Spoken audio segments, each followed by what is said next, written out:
Pembalasan anak laki-lakiku. Part 78. Rahman mengiba. Pov Aini.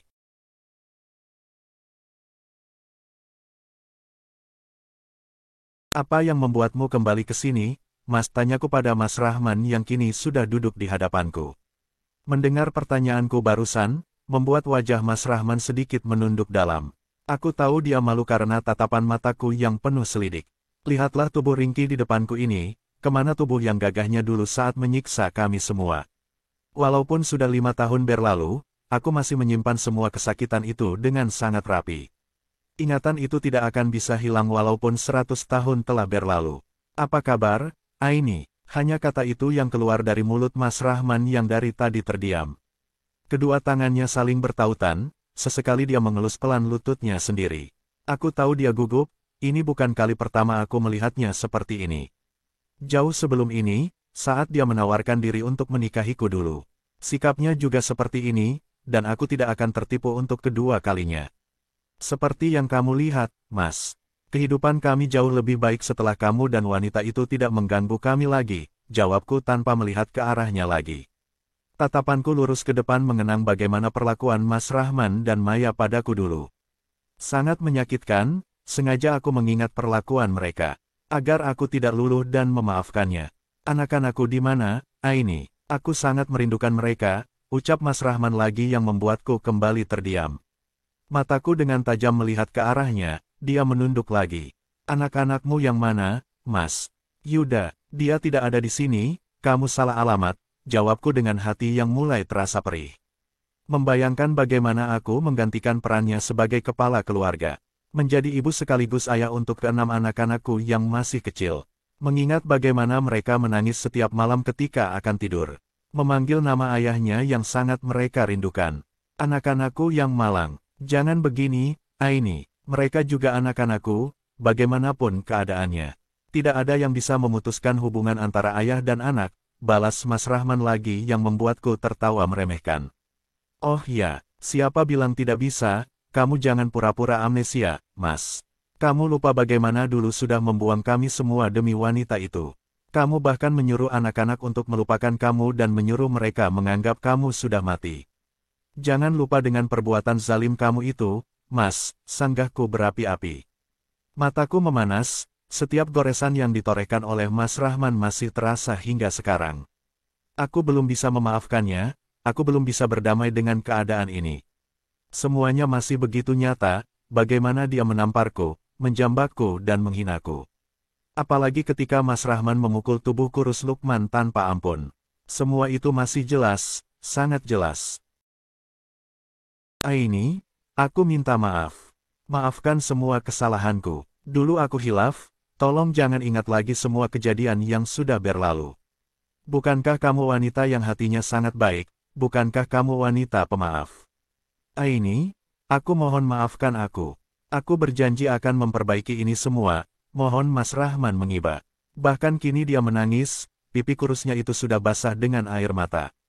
Kamu tahu, Mas, selama ini aku selalu menyuruh diriku sendiri untuk memaafkan semua perlakuanmu padaku. Setiap malam aku bahkan mensugesti diriku sendiri untuk ikhlas. Tapi kamu tahu apa yang terjadi?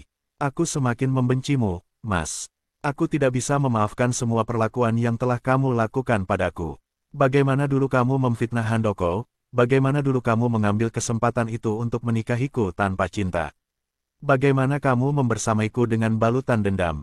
Kamu jangan lupakan itu, Mas. Kesalahan yang kamu lakukan sudah diambang batas, raungku sambil memukul dada.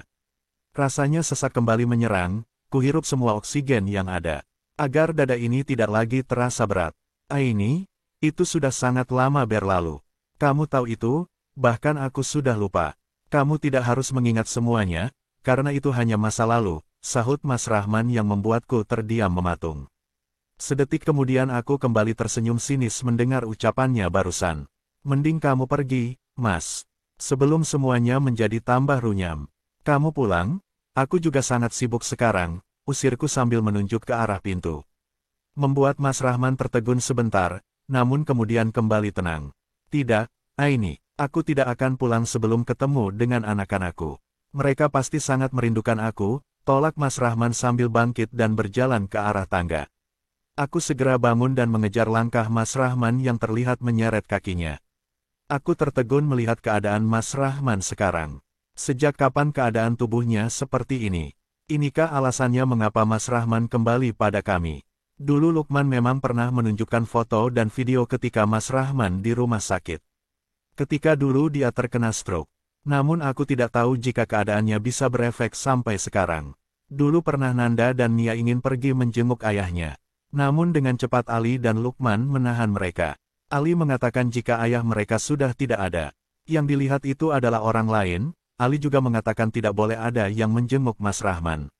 Sejak saat itulah kami memutuskan untuk menutup buku tentang masa lalu.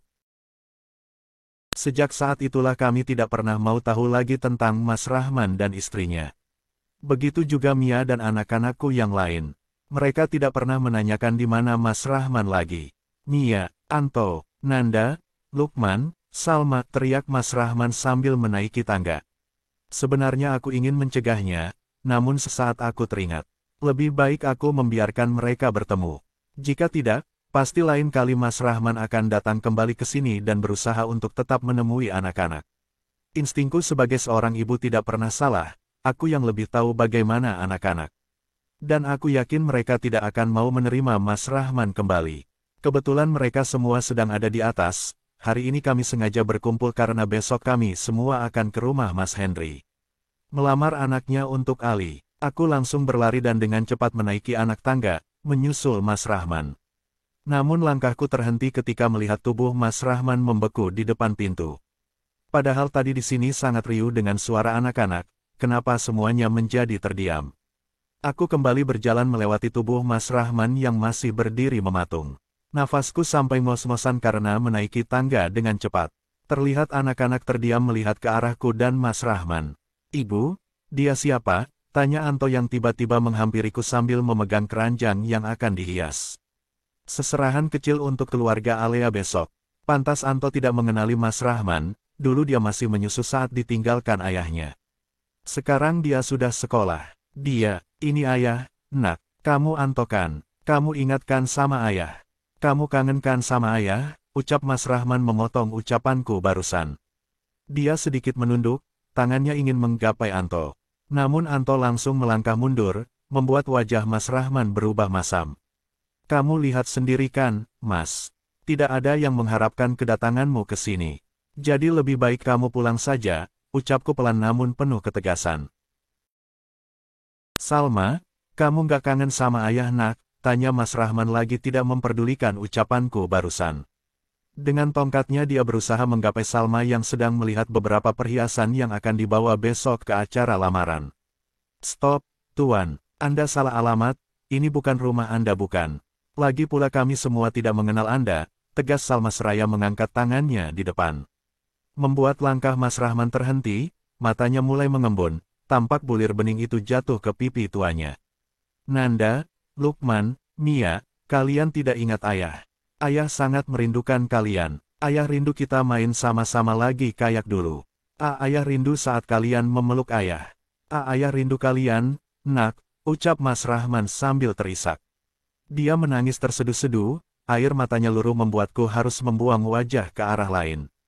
"Salma benar, Pak. Sebaiknya Anda pulang, kami bukan keluarga Anda lagi. Bukankah itu yang harus kami tanamkan selama ini? Bukannya kami harus menganggapmu sudah mati. Kenapa kembali?" tanya Lukman yang kini bangkit dan berjalan pelan ke arah Mas Rahman. "Ayah minta maaf, nak." "Maafin ayah, waktu itu ayah hilaf," jawab Mas Rahman lagi membela diri. Dia berusaha menggapai lagi tangan Lukman. Namun dengan cepat Lukman menepis tangan ayahnya. Untung saja Ali masih ada di kamarnya di lantai 3. Jika tidak, pasti dia akan menyeret Mas Rahman keluar. Aku sangat takut jika Ali marah. Apalagi ada Mas Handoko di sini, dia di atas bersama Ali. Sedang mencoba pakaian untuk acara besok. "Permintaan maaf Anda tidak dapat menyembuhkan sakit kami," sahut Salma yang membuat pandangan Mas Rahman mengalir padanya. Salma menarik tangan Mia ketika dia hendak menghampiri Mas Rahman. Nanda juga dari tadi diam saja, dia bahkan menyibukkan dirinya dengan masih menghiasi beberapa barang untuk besok. "Maafin ayah anak-anak semua, Maafkan semua kesalahan ayah. Ayah mohon, ayah mohon. Mas Rahman kembali menangis sambil meminta maaf. Bahkan kini dia duduk bersimpuh di depan kami semua. Hanya Lukman yang segera menjauh ketika Mas Rahman duduk bersimpuh seperti itu. Dia kembali duduk di dekat Salma dan juga Mia. Ayah hilaf. Tolong, terima ayah kembali. Tolong, ayah minta maaf. Tolong maafkan ayah. Isak tangis Mas Rahman terdengar sangat memilukan. Jika ada orang asing yang melihat kejadian ini, maka pastilah mereka akan mengutuk kami semua. Karena membiarkan ayahnya memohon dan meminta maaf seperti ini. Buk, gimana bagus enggak? Tanya Ali yang tiba-tiba saja turun dari lantai atas bersama Mas Handoko. Dia memperlihatkan baju yang dipakainya. Namun melihat adegan ini di depannya, senyum di wajah Ali langsung memudar. Begitu juga dengan Mas Rahman, dia langsung menatap tajam ke arah Mas Handoko yang sedang merangkul bahu Ali.